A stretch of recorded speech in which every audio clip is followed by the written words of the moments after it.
Right, so in this lesson, I am, oh, you missed that one. Give you enough freebie there. So in this lesson, what we're going to do is I'm gonna have Mike recreate what happened this morning, which is he came out of the room up the hallway, and Brownie reacted to that.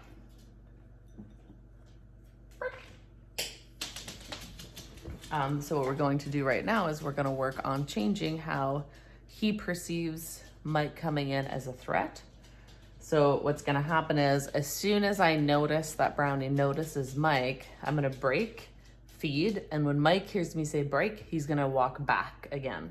So that way it's easier when you kind of coach the person that you're going to use through what cues, so I don't have to go, okay, move back, and then say break. So the moment Mike hears me say break, he's gonna move back, and then I'm gonna say, okay, you can start walking forward. So the goal when you're doing stuff like this is to, oops, I'm gonna move that bowl out of there.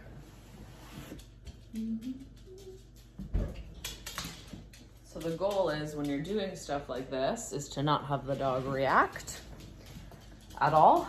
So that's gonna be my plan. If something does happen, I will earthquake his pen, if I have to. But because this is more controlled, this is gonna be an active session, the goal is to not get a reaction. As opposed to this morning, Mike just happened to walk out as soon as I kind of put the camera on, which puts me in a predicament because the situation's there, it's happening, I can't let the behavior escalate. It doesn't matter where it's coming from in the dog's mind, I don't want the behavior to escalate at all. If I thought the food drive was high enough, I would have probably just broken fed him out of that state, but I knew that it wasn't. So it was just easier for me to earthquake at that time.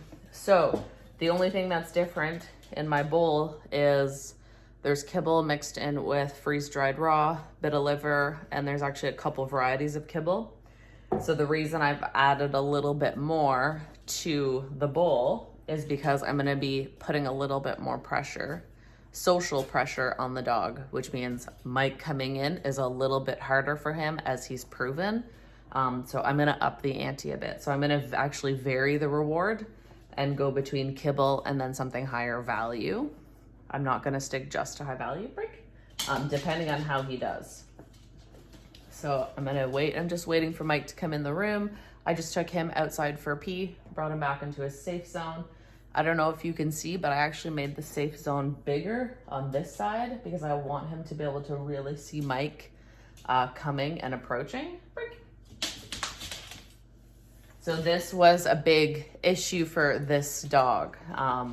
In all the previous homes he had been in, when someone would enter a room, his go-to was to run them down and bite them. So that's why it's really important for me to really pay attention to what I'm doing here and do it properly.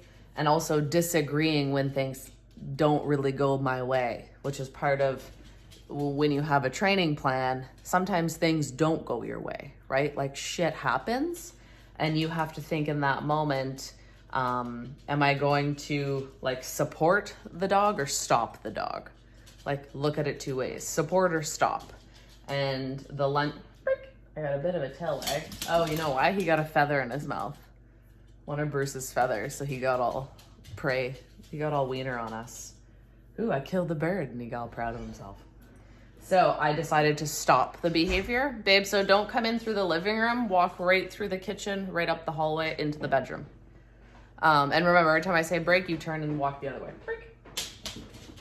Break. So he was going to react there, but I threw the food at his head to snap him out of it. So I have to decide, am I gonna support or stop? So in that moment, I threw a piece of food at his head and fed him and broke, and that was a bit more supportive instead of banging the crate and doing a little bit of an earthquake where it's stopping the behavior. So it's your job as a handler to figure out what's gonna be more beneficial for me long-term. Stopping my dog from doing those things if it's easily to accomplish and efficient, or is it better for me to support?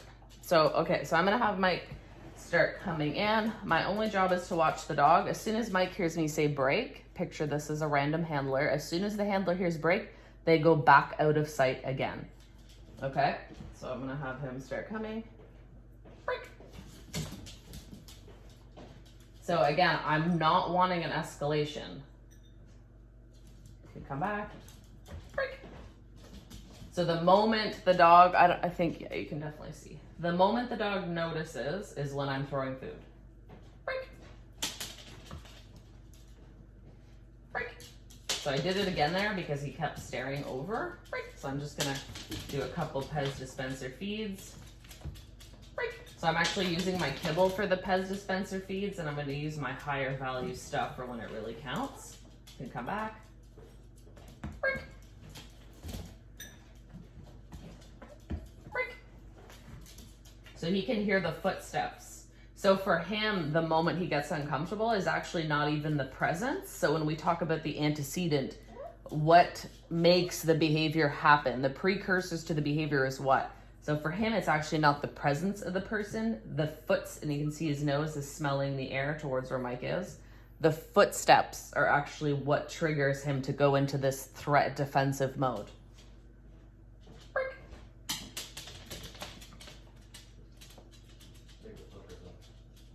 Break. Good idea. So Mike had the idea of maybe taking his slippers off because this is our first time doing this session. So maybe let's make it a little bit easier on the dog.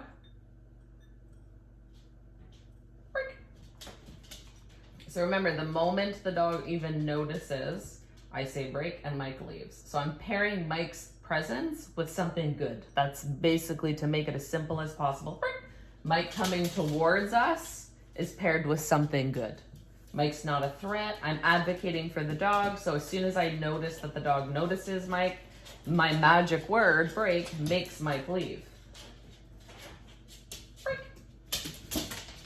So what will happen as you do this, and if Mike walks slower, we might be able to see it, is the dog will look at Mike and then look at me.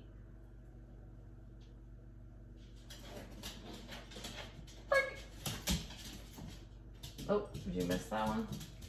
I'm just gonna throw some food in. So let's see, hang on, he's eating. Okay. So that time he looked at Mike and looked right at me.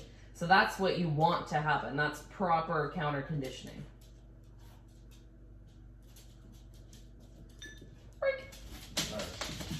Actually, the food fell. Anyways, I gave him a little cue there. He heard the food hit the bowl and he's like, "Ooh, back on you." Got a little following me as well. Perfect. So that was a great one. So if you watch the dog, hang on, he's trying to find a piece. I think he lost it. The problem is he's losing little pieces and they're falling out unless other dogs are getting them. Wait till he's back in. He's still looking. Oh, there it is. I see it. It's right. It's underneath his foot, and as he's backing up, he's bringing it with him. Okay, come forward. So watch the dog. Look at Mike. Look at me. Break feed. Break. So I waited a little bit longer there for a choice.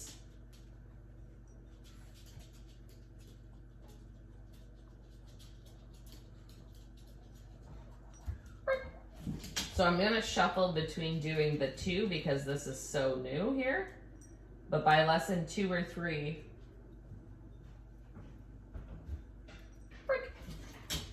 Mike's approach, he'll look at me for support.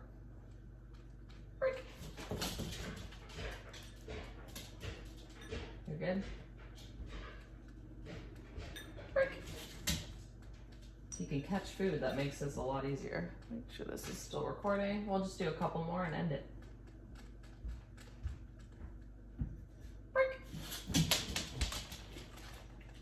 So sometimes it does work in your advantage to actually throw the food away, because what you're doing is you're having the dog have to put their back towards the trigger, move away, and come back and re-engage. So that does kind of help me get a gauge on where the dog is at when it comes to learning in this moment. If the dog were to go get the food and stay there, I know that this is too much and I'm going too fast.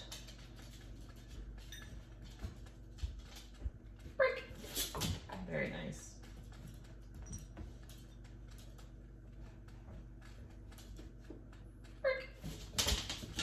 Very good. This is also going really well.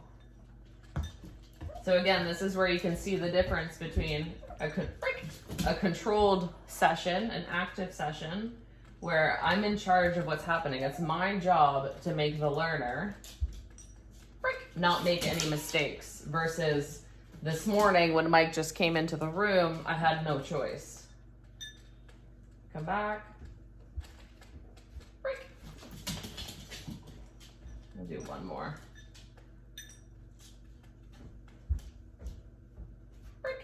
Very nice. Perfect. We'll end it. Thank you. We'll do a couple more of those, guys. So that's our lesson for tonight.